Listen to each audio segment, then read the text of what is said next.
welcome to this episode of The Collector's Corner, brought to you by the Washington Arms Collectors. This is Chapter 2 of Tiger, Tiger, a Sniper in Baker Street, where we attempt a psychological autopsy of Colonel Sebastian Moran. The reading of the biographical index's entry on Colonel Moran astonishes Dr. Watson. He says, Holmes, this is the career of an honorable soldier, up to a point when he became an assassin for an international crime family. Holmes replies, there are certain species of trees which grow to a height and then suddenly display unsightly eccentricity of growth. So, with human development, individuals will sometimes display a sudden eccentricity of their moral development, which Holmes attributes to baleful ancestral influence. Now, we don't have a genealogy for the Moran family. Did their family perhaps have ties to the court of the Regency with its profligacy and excessive debt? We don't know. What we do know is that Colonel Moran went to India as a social worker. Tigers, especially man-eaters, in 19th century Asiatic villages were the equivalent of the COVID pandemic. They could create a stay-at-home and shelter situation where not only economic activity but hygienic activity ceased. Villagers were afraid to leave their doorways because of the menace of marauding man-eaters. Enter the social worker. No, not him, but the social worker with a double rifle, like Colonel Moran. In fact, Mr. Sherlock Holmes, in The Adventure of the Empty House, says Colonel Moran's bag of tigers was unrivaled.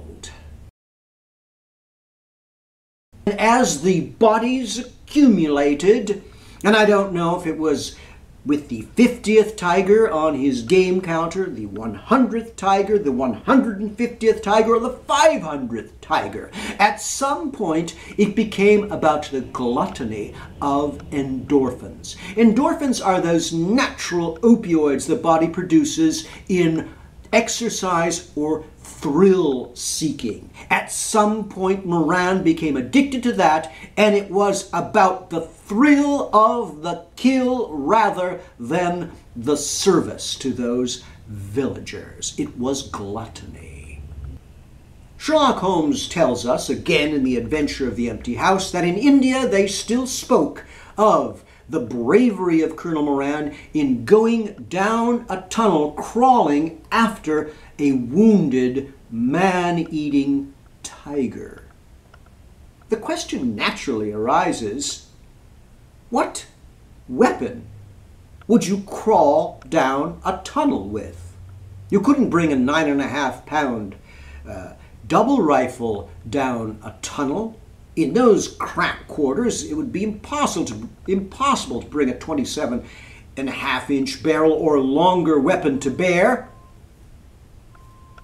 Colonel Moran was a great believer in specialized tools, and later we would see that he actually used a drone in his hunting of Mr. Sherlock Holmes. But I have the very specialized tool used in that hunter, and that, tunnel episode, and I would like to introduce it with a word that is somewhat exotic. Please feel free to Google translate this word, though it is known to arms collectors the world over. Are you ready? Ta-da! We have a howdah pistol. The howdah pistol derives its name from the howdah. The howdah was the elaborate saddle atop an elephant in which a tiger hunter rode. Seated there, elevated above the jungle, he had a better shooting picture, and hopefully he was safer than on the jungle floor. This howdah was retailed by James Wilkinson and Son. It was manufactured in the 1870s, perhaps as late as 1880. It is side lever opening, much like a Grant double shotgun. It has external hammers which cock and fire with stout trigger pull, but that's exactly what you want when going down a tunnel. You don't want a hair trigger. The accidental discharge AD of a howdah would be as discomforting as being next to a SpaceX rocket going off and lifting off. This howdah, I said, had side lever opening, and it has magnificent bores. It is in 5.77 caliber. Now, to understand the clout of a 5.77 caliber weapon, let me produce a 450 cartridge, which was the standard service load that Dr. Watson would have used. The 450 cartridge had a 229 grain lead bullet and was propelled by 13 grains of black powder. Here is the howdah pistol cartridge. Well, for comparison purposes, it had a 483 grain bullet with 70 grains of black powder. A powerful SWAT indeed to stop a rampaging tiger. Now the question becomes, why do you need a howdah? By the way, look at this lovely little lanyard ring. Just so the howdah doesn't go flying away from you when it goes off. Why would you need a howdah if you're safe within your howdah, elevated above the jungle floor?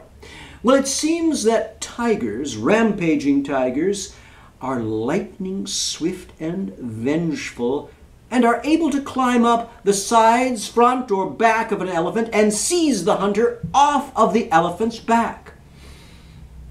As in that tunnel situation, it would be impossible to bring a 27-inch double rifle to bear in time. The howdah was your last desperate attempt to stop the rampaging tiger.